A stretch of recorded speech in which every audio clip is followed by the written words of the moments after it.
Picture this. John Wayne rides into a sunlit town. His shirt is clean. His jaw is set. He walks into the saloon, orders a whiskey, and the piano plays on. The frontier looks like freedom. It looks like glory. What they never showed you was the smell.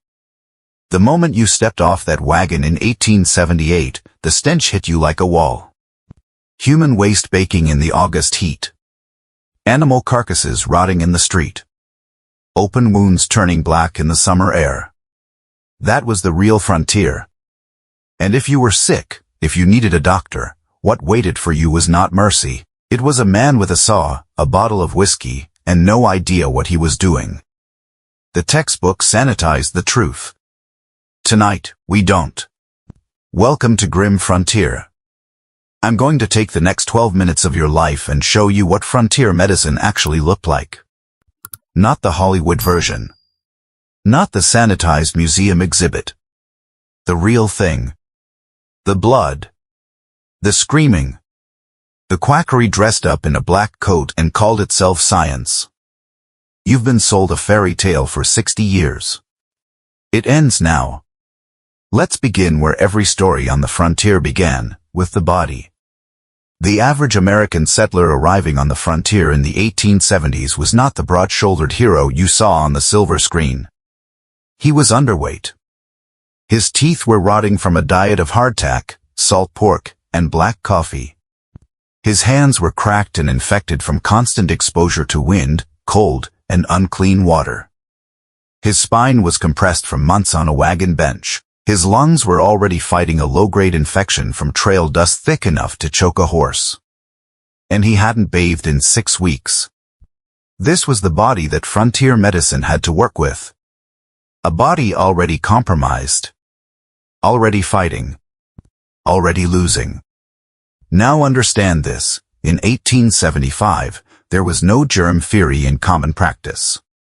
The man most likely to treat you had probably attended 1 year, sometimes less, of formal medical education.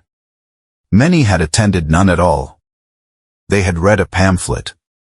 They had apprenticed under another equally unqualified man. They called themselves doctor, and on the frontier, no one could stop them.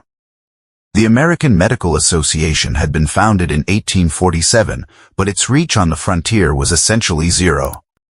There were no licensing boards in the territories. No regulatory bodies. No consequences for failure. If your patient died, you simply moved on to the next town. Let's talk about the tools. This is a Catlin amputation saw, manufactured around 1878. The blade is 12 inches long.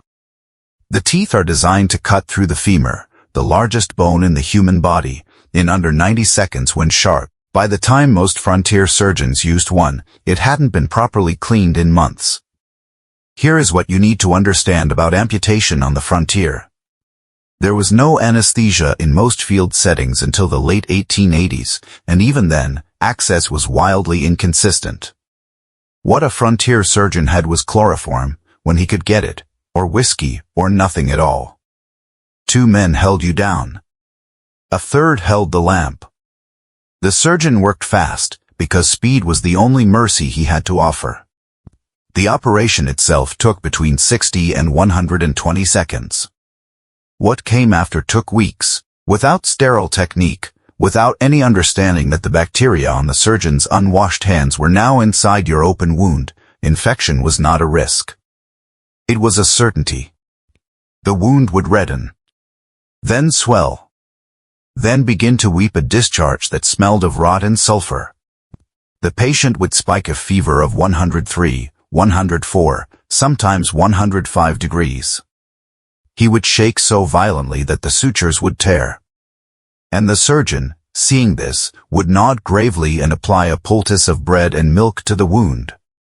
Because that was the treatment. Bread and milk on a gangrenous amputation stump. The mortality rate for frontier amputations performed under field conditions hovered between 40 and 60%, depending on the location of the wound and the season. In summer, flies laid eggs in open wounds within hours. The larvae, maggots, would hatch inside the tissue.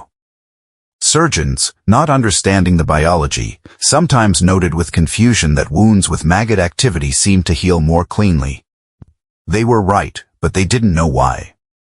The maggots were consuming the dead tissue. It was accidental, horrifying, and occasionally the only thing that saved a man's life. Now let's talk about cholera. Because cholera is where the frontier stops being grim and becomes something closer to biblical. Vibrio cholerae is a bacterium. It enters the body through contaminated water. On the frontier, where rivers served simultaneously as sewage systems, livestock watering holes, and the sole source of drinking water for entire settlements, contamination was not occasional. It was constant. What cholera does to the human body is this. It colonizes the small intestine and begins producing a toxin that forces your intestinal cells to pump chloride ions into your gut. Your body, trying to balance the concentration, floods your intestines with water. You begin to lose fluid at a rate the human body was never designed to survive. We are talking about losing 4 to 6 gallons of fluid in a single day. The symptoms appear within hours of exposure. First, a sudden and explosive onset of diarrhea, described in period medical records as rice water stool, clear and voluminous, with no warning. Then vomiting. Then muscle cramps so severe that witnesses described patients' bodies contorting involuntarily, fingers clawing inward, legs seizing in full spasm. The dehydration is so rapid and so severe that the blood thickens. The skin loses its elasticity. The eyes sink into the skull. The cheeks hollow. The skin turns a grayish-blue from the lack of oxygen reaching the extremities. This is where the name came from. The Blue Death. A healthy man could be dead in 6 hours. And what was the treatment in 1878? Opium, to slow the intestinal motility. Calomel, mercurous chloride, a heavy metal compound that caused its own catastrophic damage to the kidneys and nervous system. Brandy. Prayer. The correct treatment, oral rehydration therapy, replacing the fluids and electrolytes being lost, was not widely understood until the 1960s. 100 years after those frontier settlers died in agony on dirt floors, medicine finally understood that the cure was water and salt. Water and salt. They had water. They had salt. They had no idea. Typhoid fever killed more American soldiers in the Civil War than Confederate bullets. On the frontier, it was so common that settlers simply called it the fever and accepted it as part of life. Salmonella typhi enters through contaminated food or water. It incubates silently for 1 to 3 weeks, long enough for a family to move 300 miles down a trail before anyone knows they are carrying it. Then the fever begins. Slow and climbing. 102 degrees on day 1. 103 on day 3. By the end of the first week, the patient is burning at 104, delirious, unable to recognize family members. The second week brings what physicians of the era called the pea soup stage. The intestines, invaded by the bacteria, develop ulcers along the intestinal wall. In severe cases, those ulcers perforate. The contents of the intestine spill into the abdominal cavity. When that happens, peritonitis sets in within hours. And peritonitis, in 1878, with no antibiotics, no surgical intervention, no intravenous fluids, peritonitis was a death sentence. The abdomen swells rigid. The pain becomes total and constant. Fever spikes to levels that cause hallucination. The patient dies, typically, between 24 and 72 hours after perforation. The frontier treatment for typhoid fever was almost entirely useless. Cold baths to manage the fever. Quinine, designed for malaria, not typhoid, administered in doses high enough to cause tinnitus and temporary deafness. And rest, which was nearly impossible in a settler's cabin with 6 children and crops that needed harvesting. Now let's talk about the patent medicine men. Because into this landscape of suffering and ignorance rode one of the most successful con operations in American history. By 1880, the patent medicine industry in the United States was generating what would be equivalent today to over $1 billion annually. These products had names like Hamlin's Wizard Oil, Swaim's Panacea, and Mrs. Winslow's Soothing Syrup.